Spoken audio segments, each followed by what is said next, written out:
Olha,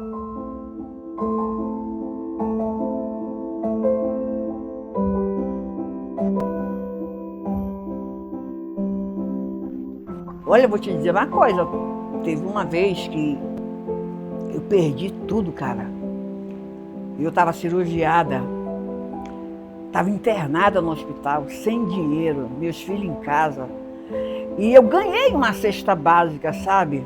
Quando eu voltei para casa, estava tudo podre dentro da geladeira. E as coisas que eu tinha ganhado para passar a semana com meus filhos. E eles estavam pequenos ainda, né? Porque esse problema da energia é a vida inteira aqui. Eu tenho 50 anos, então é 40 anos de luta, que eu moro aqui em Boa Vista há 40 anos. 400 mil pessoas ficaram no escuro ontem à noite em Roraima. O apagão durou meia hora. Esse foi o segundo apagão em menos de uma semana. Os 2 blackouts foram ocasionados por um desligamento no linhão de Guri, que é o sistema de transmissão que vem da Venezuela e abastece a capital Boa Vista e 8 municípios. Essas máquinas são máquinas novas que vieram importadas da Europa. E o técnico esteve aqui, nós estávamos em fase final de teste, saímos aqui um dia à noite e naquela noite teve um temporal. Quando nós chegamos no outro dia, tinha queimado um equipamento que controlava toda a máquina, o cérebro da máquina. Então nós perdemos 60 dias de implantação de uma fábrica de invase por conta de um equipamento que foi danificado por uma falta de energia causada num temporal. Como é que você vai fazer desenvolvimento para uma agroindústria faltando energia? Como é que você vai ter alguém feliz colocando um projeto de vida num pequeno restaurante se ele perde tudo que ele tem no freezer? Porque as nossas térmicas, a diesel, inclusive a mais moderna na época da Caterpillar no mundo é aqui, instalada aqui, né?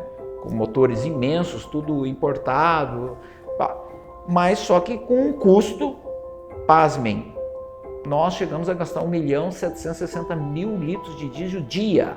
Infelizmente, hoje a nossa energia ela é uma energia proveniente da queima de combustíveis fósseis. Então a gente contribui muito para a emissão dos gases do efeito estufa e, consequentemente, para as mudanças climáticas. O Estado brasileiro já vinha também pensando quais as outras alternativas. E sempre as nossas alternativas, lógico, era ampliar a térmica, ampliar o consumo de diesel. E esse consumo de diesel era caro, né? Então, e era rateado com todos os brasileiros pela cota de consumo de combustível, a famosa CCC. E depois também vem as discussões das emissões de CO2 e a gente passou a ser, tipo assim, aquele patinho feio, né?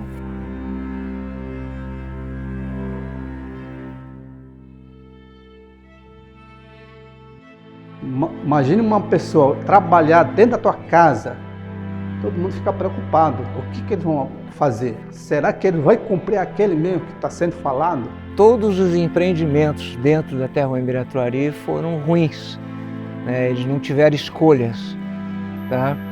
E morreram muitos, né? Quando terminou a BR-174, logo que terminou a estrada houve um surto de sarampo, né? Morreu muito quinhá, muitas aldeias desapareceram, né?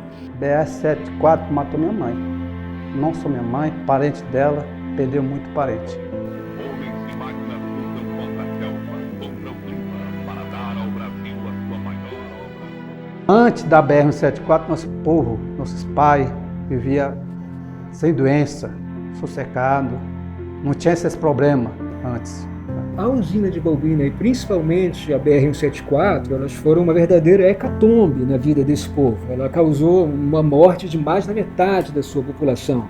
Até hoje a população se recupera dessas obras que foram feitas lá atrás, nos anos 70, 80, sem nenhum cuidado. Aí depois, então, em 2011, houve a questão de mais um empreendimento, que seria a construção de uma linha de transmissão de novo dentro da terra deles, tá? Isso assustou muito eles. E aí, entrando na parte do direito internacional, os indígenas têm, por convenção internacional, o direito de serem consultados em relação a empreendimentos que vão afetar o modo de vida deles. Então, demorou um tempo. Por que nós fizemos isso?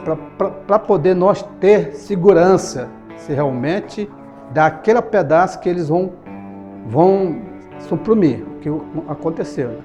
No estudo, durante o estudo, eles nos garantiram que 45 por 45 já era suficiente para ele fazer. Executar a obra lá dentro, fazer o trabalho. Né? Então assim nós se preparamos para poder receber essa obra lá dentro da nossa terra. Esse processo começou em 2011 com um leilão promovido pela ANEEL e que nós participamos junto com a Alupar e a Eletronorte na época, hoje Eletrobras, né, da licitação. E vencemos a licitação. Só que tínhamos uma dificuldade a ultrapassar naquele momento. Uma vez que íamos cruzar 126 de uma reserva indígena, coisa jamais feita no país, quiçá no mundo. Atravessar 126 quilômetros da reserva sem que tivesse nenhum impacto na comunidade. Eles têm que entender o que acontecer e tomar uma decisão. E eles decidiram que poderia passar, desde que seguisse um protocolo de consulta deles, né? O respeito a eles. Foram feitas oficinas, foram feitos estudos de inventário, estudos de topografia, o estudo de arqueologia, tudo isso foi feito para que eles entendessem o que estava acontecendo.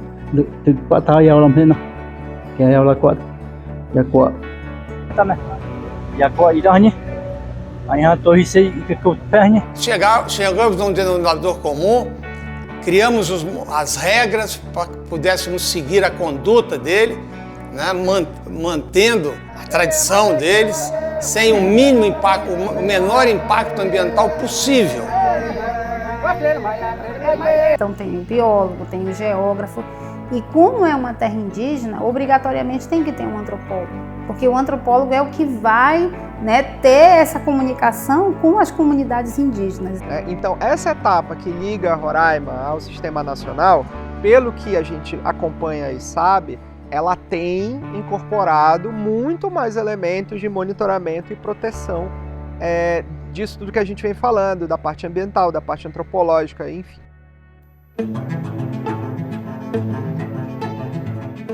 Durante as oficinas aqui, essas oficinas e as reuniões que tiveram com os Quinhá, eles tinham que entender, né, as torres, por que passar, e aí que o pessoal, o empreendedor falou que as torres teriam que ser altas, bem acima da mata, né, para não ter as supressões de árvores que causariam risco às torres, que causariam risco aos cabos. Você pensa, uma mata em 126 quilômetros de mata virgem, com 50 metros de altura. Onde a copa das árvores estavam realmente numa altura muito grande, e esse projeto tem uma característica especial do ponto de vista ambiental, que não se desmatou a faixa de domínio. Então, tanto o topo das torres quanto a altura dos cabos tiveram que superar a altura das árvores da floresta. Aqui tudo foi feito, tudo tinha que seguir o PBA, o Plano Básico Ambiental Componente Indígena. Então, todas aqui vão ser para o programa de reflorestamento. Lá, pissarreiras, locais que eles queiram plantar, vão ser utilizadas aqui pelo viveiro. O registro de cada planta dessa foi filmado, foi fotografado, foi visto o nome delas em Quinhará. São 724 quilômetros de linha de transmissão, 13.200 quilômetros de cabo. Esses 3.200 quilômetros de cabo representam 17.600 toneladas de material, de alumínio entregue na obra. Se você pegar o ponto mais ao norte do Brasil, que seria o Monte Caburaí, inclusive no estado de Roraima, ao Chuí, que seria o ponto mais ao sul do Brasil, daria para você ir fazer essa distância 3 vezes. Ou seja, é como se você cruzasse o país por 3 vezes de norte ao sul. E essa obra é uma obra, pela sua extensão, não só pela sua extensão, mas ela é uma obra emblemática. Ela é emblemática por quê? Porque ela cruza uma reserva indígena, porque ela é a única obra no mundo que cruza 2 hemisférios, o hemisfério norte e o hemisfério sul. Isso é inédito, isso é emblemático. Em cada extremidade nós montamos um canteiro de obras. Na comunidade de Jundiá, nós montamos o maior canteiro que a Taboca já montou nos seus 26 anos de existência. Nós tínhamos alojado 600 pessoas. O nosso canteiro era maior que a comunidade. E a Taboca esteve aí nesse projeto entre 2.500 e 2.800 funcionários, no período de 18 meses. Tem a logística para isso. Porque se você tem um montante deformado, você não monta uma torre inteira. A gente usou, né, o transporte aéreo em casos de peça faltante ou de peça que no transporte tenha sofrido algum tipo de dano. Em função da climatologia do local, né, nós tivemos um cuidado extraordinário com a proteção anticorrosiva, que é um processo de galvanização por imersão a quente, cobertura de zinco, assim como também da sua proteção do tratamento anticorrosivo que foi dado nas estruturas para suportar justamente as ações climáticas do local. Foram 16 tipos de torres, sendo que 14 tipos de suspensão e as demais de ancoragem e transição. A fundação tradicional que se faz em linhas de transmissão, normalmente são tubulões feitos com perfuratrizes, né? Ou sapatas que você escava toda a região, coloca um bloco, enfim, é uma escavação a céu aberto. A aplicação de hélice contínua foi uma solução de engenharia que nós optamos com os estudos de projeto, e tanto que foi a primeira vez que aplicamos isso na obra. Aumentou a velocidade de execução, reduziu o custo, foi a solução que se mostrou muito, muito boa. Essa obra em específica ela é uma obra muito particular, porque ela foi projetado pelo nosso cliente um cabo específico para este projeto, o cabo ACAR 950 MCM. O cabo ACAR ele tem uma liga de alumínio dentro dele que você aumenta a resistência à tração. O cabo fica mais leve e como o cabo fica mais leve, as estruturas podem ser menos robustas e aí por sua vez você também tem menos material nas estruturas e menos material nas fundações. No seu processo interno, a Alubar tem preocupação com compra de energia de fontes renováveis. A Alubar tem preocupação com reciclagem de água, preocupação com destinação de resíduos, o que nos coloca dentro da cadeia do alumínio, dentro das empresas que produzem alumínio no mundo, no maior nível possível de sustentabilidade do produto. Esse alumínio vem líquido para a gente e é um alumínio de alta pureza que ele vem líquido para o nosso processo produtivo. A gente recebe esse alumínio líquido, coloca ele nos nossos fornos e após colocar ele nos nossos fornos, a gente cria a liga de alumínio dentro dos nossos fornos e faz o que a gente chama de vazamento, né? Então a gente faz o vazamento desse forno, transformando num vergalhão. Esse vergalhão depois vai ser transformado em fio e esse fio vai ser encordoado, formando o cabo de alumínio. Podemos imaginar que um produto que veio da região norte, extraído da região norte, originalmente a matéria-prima, construído na região norte, produzido por pessoas da região norte, interligando o último estado da região norte ao sistema elétrico. E, de novo, um produto que não traz qualquer impacto ambiental à sua instalação, à sua construção dentro desse ecossistema que é o entorno dessa linha de transmissão.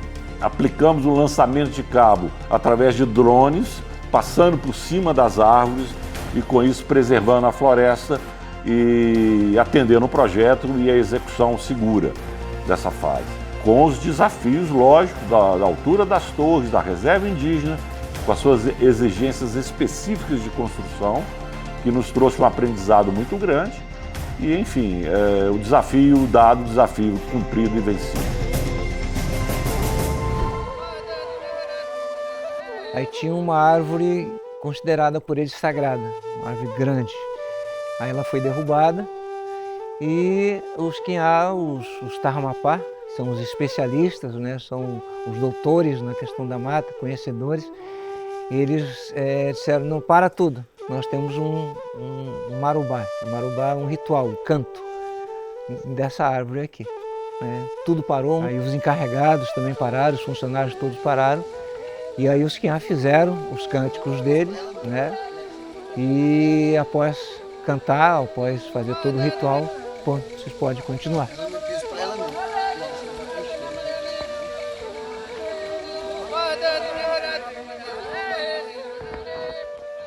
Aí um dos diretores, né, que estava junto, ele disse, pode ser que tenha várias praças assim.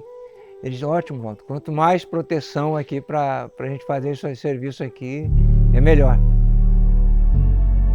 Não vai ser só a energia que vai chegar em Boa Vista.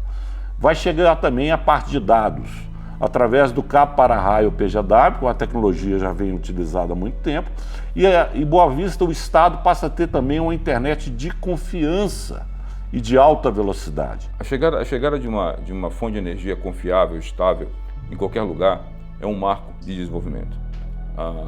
Tudo que nós podemos imaginar hoje de qualquer investimento, em qualquer área, precisa de uma fonte de energia confiável, estável, segura, né, para que ele possa desenvolver. Então, Roraima é uma enorme oportunidade.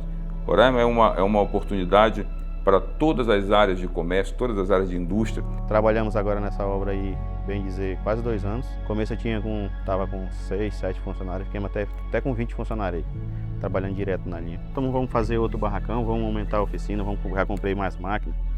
E estamos investindo, não para não. A gente, um morador, a gente olha e fica sem acreditar. Com a obra ela deu uma oportunidade melhor, porque já veio um foco para mim em me desenvolver na minha área mesmo, que seria a área de análise e desenvolvimento de sistemas. Quando realmente como eu fiz parte da empresa do início ao fim, foi quando falaram que a última torre estava sendo concretada, estava sendo finalizada, foi quando realmente está acontecendo mesmo. Nós temos agora a segurança energética fundamental para os investimentos, né? Todo mundo vai sentir os efeitos positivos dessa nova energia. E por fim, estamos interligados no Sistema Integrado Nacional de Energia Elétrica, dando a oportunidade para Roraima recuperar o tempo perdido. Com energia, com segurança energética, nós temos a condição de atrair mais investidores para o estado de Roraima, com a geração de emprego, geração de renda e crescimento econômico. E após feito, a média para você fazer o comissionamento de uma obra dessa é 90, 100 dias, se tudo der certo. E eles conseguiram algo perto de 10 dias liberarem para a gente começar a fazer os testes. Deveria sim ir para o Guinness, que é uma vitória muito grande. Eu tenho muito orgulho de ter participado desse empreendimento, juntamente com Tabocas e com Alubar, porque realmente essas 3 empresas nos orgulham e devem orgulhar todos os brasileiros, porque são empresas de engenharia, com responsabilidade social, tá? e que geram um grande benefício para as comunidades, especialmente agora lá para Roraima, Boa Vista, que estava totalmente vulnerável, né, com relação à questão do fornecimento da energia, que hoje é um bem básico. O Fórum acredita que esse dinheiro vai trazer energia, essa energia é positiva para a sociedade, ele abre espaço para que novos negócios surjam também aqui, melhora a nossa situação em relação ao que nós temos hoje. A grande mensagem é de agradecimento, né, pelo esforço que todos fizeram para a gente terminar esse empreendimento, com uma antecipação de prazo, com a dedicação que eles tiveram. Então, a grande mensagem é um muito obrigado. A sabedoria dos povos indígenas foi muito bem aproveitada na negociação e que gerou toda esse final de obra, essa realização de uma maneira muito satisfatória. Então, eu diria que todos estão de parabéns por ter feito da forma que fizeram. Foi construído uma relação de confiança, né, do empreendedor com o povo Emiratuari. E essa relação de confiança bastaria uma coisinha para ser quebrada. Os próprios Quinhá, tá, ajudaram o empreendedor nessa relação. Então eu acho que quando você tem uma uma conversa, né, quando você tem, onde ambas as partes têm empatia de entender a necessidade do outro e tentar trazer soluções de engenharia, soluções mais diversas possíveis para que o empreendimento aconteça e que traga benefícios para a população brasileira e que não tenha impacto nas comunidades locais, neste caso nas comunidades indígenas, eu acho que é sempre o melhor caminho. Essa obra é orgulho para qualquer brasileiro. Então você que participou desse projeto, no projeto, na construção, na fabricação, sinta-se orgulhoso, que é uma obra emblemática. Jamais alguém poderá apagar isso na sua história. A minha pata memersa, para bem trabalho murian, morar claro isso não sabe como é, morar ter cá, keren yang, dia istiak mah au cepat dek né, porque merpri amen para kami dah kan pai cek, ini cek né, merpai dia teh pak merpri.